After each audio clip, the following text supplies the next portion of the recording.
Welcome to my channel. Chhatrashaya Republic School presents.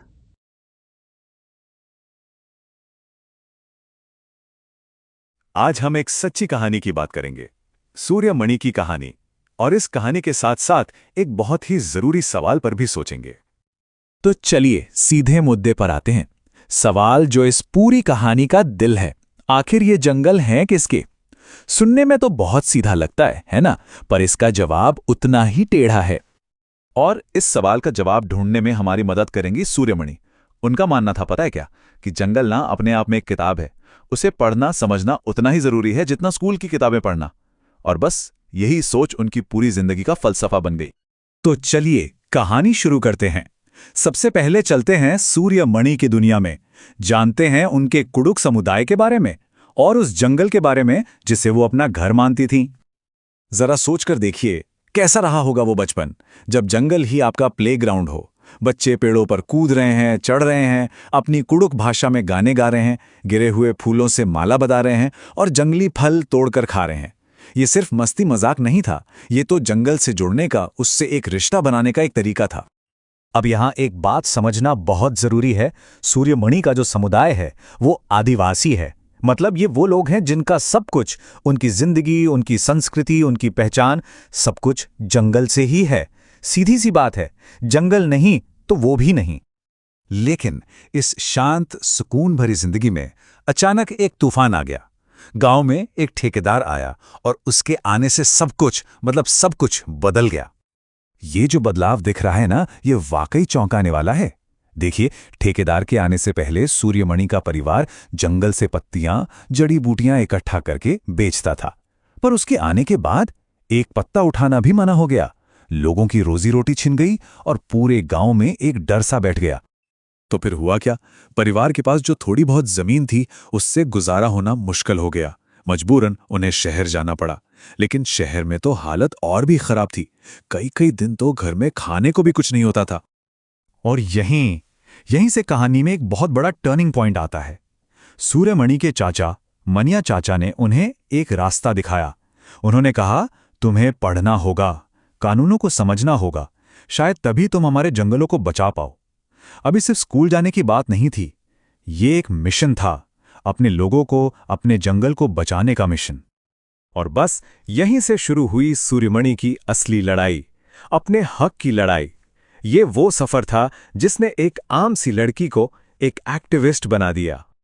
उनका सफर कई पड़ावों से गुजरा। सबसे पहले तो उन्हें स्कॉलरशिप मिली और वो बिशनपुर के एक स्कूल में पढ़ने लगी, जो मजे की बात है एक घने जंगल के पास ही था। तो प्रकृति से उनका नाता टूटा नहीं। फिर वो अपने गांव की पहली लड़की बनी जिसने बीए पास किया। ये अपने आप में एक बहुत बड़ी बात थी। कॉलेज में वो एक पत्रकार वासवी दीदी से मिली और वहां से उन्हें एक नई सोच मिली। और आखिरकार वो झारखंड जंगल बचाओ आंदोलन से जुड़ गई। अब सूर्यमणि की इतनी मेहनत, इतना संघर्ष, इसका नतीजा क्या निकला? इसका नतीजा एक खूबसूरत सपने की शक्ल में सामने आया और उस सपने का नाम था तोरांग। तोरांग कुडुक भाषा में इसका मतलब होता है जंगल। सोचिए, सिर्फ 21 साल की उम्र में सूर्यमणि ने यह सेंटर खोला था। किस लिए? ताकि उनके समुदाय की संस्कृति, उनकी पहचान जिंदा रहे, बिल्कुल उनके जंगलों की तरह हरी भरी। तो इस तोरांग सेंटर में आखिर होता क्या था? अरे बहुत कुछ। वहां कुडुक गाने बजाने, नाच गाने की ट्रेनिंग होती थी।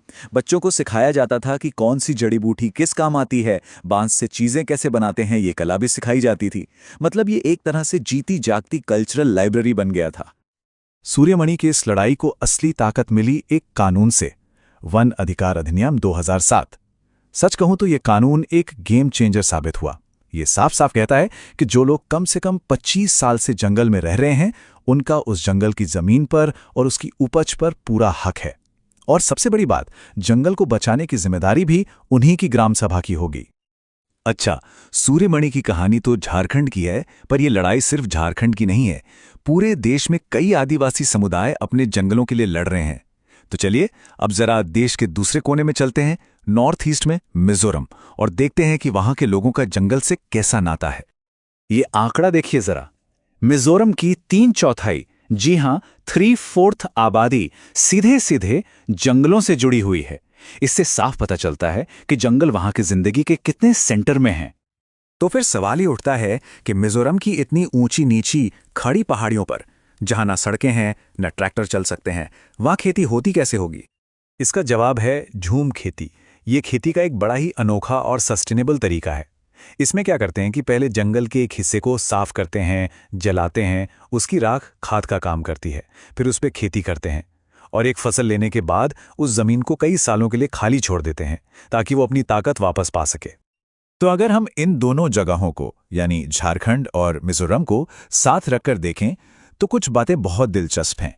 दोनों ही जगह जंगल और जमीन को किसी एक इंसान की प्रॉपर्टी नहीं बल्कि पूरे समुदाय की साझी दौलत माना जाता है। हाँ, उनके सामने जो मुश्किलें हैं वो अलग हैं।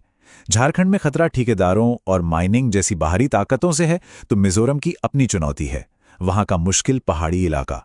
और इन मुश्किलों से लड़ने के उनके तरीके भी अलग हैं। एक तरफ सूर्यमणि की कानूनी लड़ाई है, तो दूसरी तरफ मिजोरम में लॉटरी सिस्टम से खेती की जमीन बांटने का अनोखा तरीका। तो अब इन दोनों कहानियों से वापस अपने मेन आइडिया पर आते हैं कि जंगल क्या है। वो एक साझा खजाना है, एक कलेक्टिव बैंक। जैसा कि सूर्यमणि के गांव की एक बुजुर्ग बुद्धिया माई कहती थी, जंगल तो हमारा कलेक्टिव बैंक है, न तेरा न मेरा, सबका।